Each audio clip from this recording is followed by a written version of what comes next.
Hi guys. In part one of parallel effects chains, I spoke about how you can set up a pan pot as the blend control between two processing paths, and then use that idea to create your own effects chains. This week, we're going to expand on that technique by adding in an extra step that does away with having to manually automate the pan pot. Here I have a track which is currently at an early stage in production. I'm still writing and reworking parts for it, but the bare bones are there. Let's have a listen with the processing on the track, and then I'll explain what steps have been taken to get it to this point and some of the challenges that I had to overcome. My defense says I down. I have lied. Who am I, God? It's a little bit lonely. Listening to the beat of your own heart. It's an uphill battle, but I find myself at the bottom of the hill. I just wanna be happy with myself. Is that too much to ask for? I just wanna be happy with everybody else.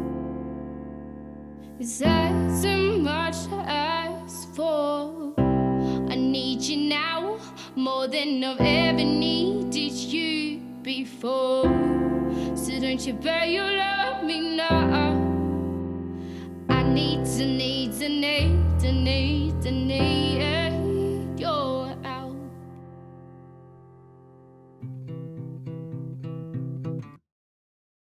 So in terms of the signal flow, we have a vocal which is being sent to a reverb on sender A, and it is also exiting out to an aux track called TL. We'll come back to that soon. It then exits the TL track and enters our parallel processing track, where we have some multi-mono compression and EQ plugins instantiated. These are mainly for some minor EQ changes and to level the very dynamic vocal. It then gets sent out to a track called Vox Out, a mono aux track, where the vocal is summed back into a mono signal. Here the vocal is sent to the monitor path as well as out to a delay, which is post our parallel processing and feeds entirely back into the reverb. Back to the beginning. I find with a dynamic song such as this that sending a dynamic uncontrolled vocal to a reverb pre-processing or pre-leveling, we tend to end up with the peaks being absorbed into the reverb, as these tend to excite or set it off more dramatically. Whereas if we sent the already leveled vocal to the reverb, we wouldn't have the same dynamic of the vocal spreading out, being pushed back on the louder notes and then intimate and upfront during the more quietly sung passages. So that's why I have it sending pre-processing. The delay, on the other hand, I quite like having more control over, as delays can get wildly out of control if they are fed an overly dynamic signal. So for me, the delay tends to work more predictably on the vocal after some leveling, or rather post-processing. Expanding on the concept of the effects chain we looked at in part one, I wondered if it was at all possible to use a plugin that could automate the pan pod to automatically blend between effects chains based on a volume envelope. Such a plugin does exist and is free with Pro Tools. It's called TL Auto Pan. With some basic understanding, we can really get this plugin working in a very musical way. I'm going to set this back to its factory default settings. This is how the plugin opens up. Despite this appearing to be on a stereo aux track, this track actually started life out as a mono aux track, but when I added the TL Auto Pan, this changes the track properties to a mono input with a stereo output. Moving on to the controls, in these default settings, the signal is being controlled by the low frequency oscillation section, or LFO. We want to change this so that we can trigger the signal via volume using the plugin's envelope section, which we select here, and under which selection settings are changed here. Before we look at setting changes though, let's select the starting point for the path. Here you need to decide if you want TL to trigger from left to right or right to left. I have selected the left arrow to denote a left starting point, where left is low volume and right is high volume. You'll notice that within the envelope section we have a key which relates to the sidechain input, similar to a compressor. I am going to switch that on and then feed the sidechain, in this case the vocal, to ensure that we are triggering the envelope section with the same signal. Lastly, we have 3 sliders, not unlike that found on a typical compressor: threshold, attack, and release. Pull the threshold down to grab as much or as little of the signal as you need. In this case, I've set mine to -40 decibels. Set the attack to grab the signal as quickly or as slowly as you would like. In this case, I use the fastest attack setting of 1 millisecond. Then set the release to determine how long after the triggering happens that the path is pulled over to the opposite side before being released back to the starting point. In my case, I used a time of 3.4 milliseconds. The setup doesn't take long, but be sure to save a preset for use as a good starting point in the future.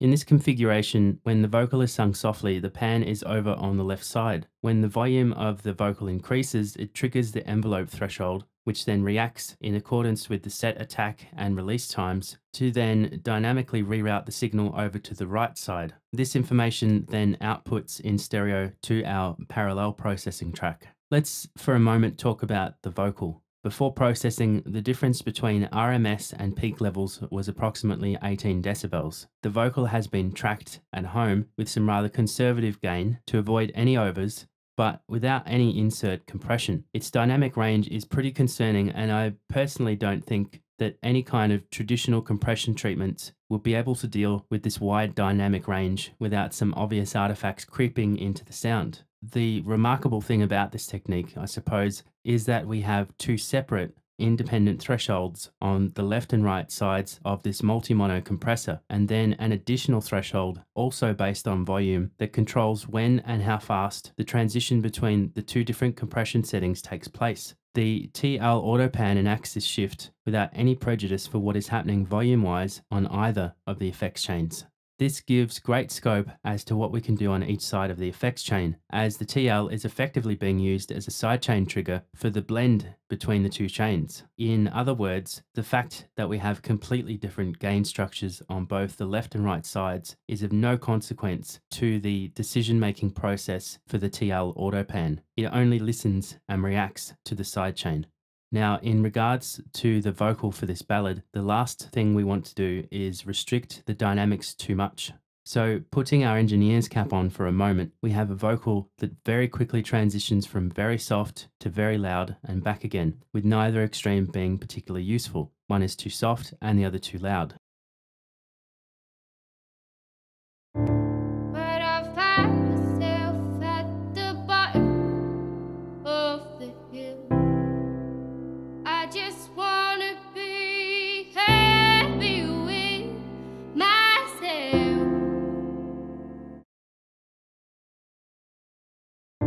But I find myself at the bottom of the hill. I just wanna be happy with myself. So the solution I've come up with was to use the compressor threshold to scoop up and gain up the quieter passages getting sent to the left side, and conversely hard compress and turn down the peaks that were getting sent into the right hand side. The awesome thing about this is that the peaks can be squashed very hard with a much longer release time than we would perhaps normally consider running, as we aren't as concerned with when the signal is released from the compressor. By the time the quieter passage returns, the TL has already rerouted the signal back over to the left side, thus accessing the gentler but louder compression settings. And to my ear, it does this without any real obvious artifacts. So having the TL in place to automatically switch tracks, as it were, to change the flow is very handy and practical. Using this as the initial path for the vocal, it tastefully confines the dynamic range by restricting it to something we can work with more easily within the arrangement, and as a result, makes any downstream mix processing much more viable. Keep in mind though, that this is not the only way to implement this technique. Remember that we can effectively send whatever we like into the TL AutoPan sidechain, be that something filtered, compressed, or entirely different to that being sent through to the parallel processing paths. I hope that I haven't waffled on too much, but I wanted to be as thorough as possible, as next time I'm going to talk about implementation for stereo processing. Without covering some of these fundamental concepts and applications in mono, it would be very difficult to describe that process. So be sure to take the time to really understand what I have presented. Watch the video again if you are unsure of anything, and please ask any questions in the comment section below. Until next time, happy mixing. If you have any questions, comments, ideas, or need mixing services, please contact me at yamahadrums2009@hotmail.com, and please subscribe to remain informed of future video releases.